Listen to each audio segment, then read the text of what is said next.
কোনো কায়দায় খুনি হাসিনা ফেরত আসলে আমাদের প্রত্যেককে কবর থেকে উঠায় 100টা ফাঁসি দিবে। আমার মোবাইলে এখনো দেখেন আওয়ামী লীগের দোষরা এখনো হুমকি দমকে দিচ্ছে। আমি এই 32 নিয়ে কথা আর বেশিটা বলতে চাই না, যেটুক বলছি না না আমি ওনার পক্ষ থেকে আমি বলিনি। এখন আমি বলি এই দড়িটা উনি নিয়ে যাবে, ফাইলগুলি নিয়ে যাবে। এখন আপনারা মিডিয়ায় উনি তো নিয়ে যাবে, আমরা যারা 32 দেখতে আইছি এই কি একটা ডেভিল হান্ট, হ্যাঁ অপারেশন ডেভিল হান্ট নাকি অপারেশন ওই বুড়ো বাম স্বরাষ্ট্রমন্ত্রীর অপারেশন দেখানো হান্ট, এটা আমার বোঝার দরকার। আমি ভাই একটা সাক্ষাৎকার দিয়ে এখন নিরাপত্তাহীনতায় ভুগতেছি, আর উনার কত সাহস, উনি রশি নিবে, কাগজ নিবে, কত কিছু নেবে। এই জন্য হান্টমান্ট বাদ দিয়া আগে যারা 32 ভাঙছে তা না, যারা দেখতে আসছে এবং যারা জুলাই যোদ্ধা তাদের নিরাপত্তা দিতে হবে। আমার মোবাইলে এখনো দেখেন আওয়ামী লীগের দোষরা এখনো হুমকি দমকে দিচ্ছে।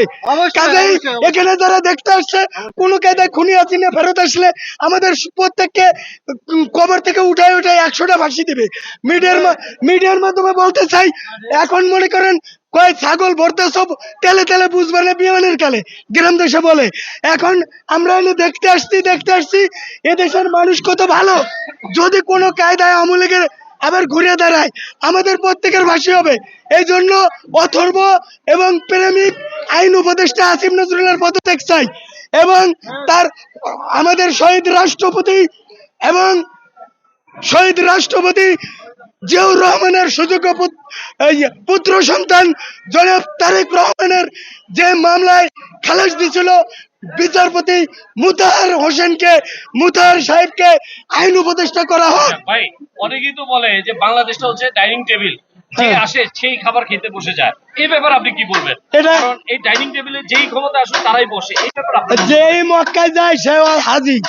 এখন ওই চেয়ারে যেই যায় সেই, তবে আমি ইউনূস স্যারকে মন্তব্য করবো না, উনি একটা আমার মন্তব্যের ভাইরাল লোক, উনি ভালো লোক, কিন্তু ইউনূস স্যার আর 2-4 জন 6 জন উপদেষ্টা ছাড়া বাকি যারা আছে এদেরকে সরিয়ে দিয়ে একটা বিপ্লবী সরকার গঠন করতে হবে, নাহলে আমরা কেউ বাঁচতে পারবো না। এখন আমরা কেউ বাঁচতে, আমি সাক্ষাৎকার দেওয়ার পরে আমার খাওয়া দাওয়া নাই, ঘুমও নাই। এই জন্য এই রশি এখন বলেন এই রশি উনি নিয়ে যাবে, কিন্তু উনি নিয়ে যদি এই দেশে এই আইন উপদেষ্টা, এই স্বরাষ্ট্র উপদেষ্টা থাকে, উনার জানের নিরাপত্তা নাই। কি করবে আগে সেটা বলেন। যাই হোক, উনারে জিজ্ঞান ভাই আপনি রশি নিয়ে কি ভাই করবেন? এটা পাওয়া গেছে এখানে, আমি নেওয়ার জন্য না, এখানে আমি পাইছি এটা হিসাবে নিচ্ছেন আপনি? হ্যাঁ আমি এখানে পাইছি রশিটা, এই রশিটা দেখাইলাম, যে দেখতেছে আয়না করে না ভাই, এই পুরান বিল্ডিং এ। আচ্ছা এখানে কি আয়নাঘর আছে? আসলে অনেকে বলছে যে আয়নাঘর না, এটা গাড়ি পার্কিং এর জায়গা। এটা আমি ওইভাবে বলতে পারবো না, তবে এটা দেখতে যেরকম মনে হচ্ছে আয়না ঘরের মতো। আচ্ছা আপনার কাছে কি কি পেয়েছেন একটু যদি আমাদেরকে আমি দেখান। জাস্ট কিছু ড্রয়িং পাইছি, কিছু দেখতে পাচ্ছি যে একটা ম্যাপ পাচ্ছি এটার ভেতরে। এটা আসলে একটি পুরানো ম্যাপ, একটু আমাদেরকে একটু উঁচা করে ধরে দেখাবেন। এই এটা ম্যাপ হচ্ছে পুরাতন একটি ম্যাপ, আর হাতে আছে দড়ি। এই দড়িটা আসলে কি কাজে ব্যবহৃত হতো হ্যাঁ, এটা আমরা আসলে কিছুই জানি না। আর কি আছে ভাই একটু দেখি। এটা কি পুরাতন ভবন থেকে পেয়েছেন? জি, পুরাতন ভবন থেকে পাওয়া গেছে। একটু দেখান আমাদেরকে। দর্শক দেখতে পাচ্ছেন যে এই যে হোসেন সরোয়ার্দীর একটা ছবি হোসেন আছে। সরোয়ার্দীর একটি ছবি। আর কি আছে?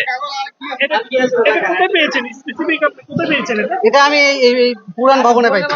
আচ্ছা এগুলা এখানে আমরা বোঝা যায় দেখতে না। পাচ্ছি যে জাতীয় গৃহায়ন কর্তৃপক্ষ লেখা, আব্দুর রব।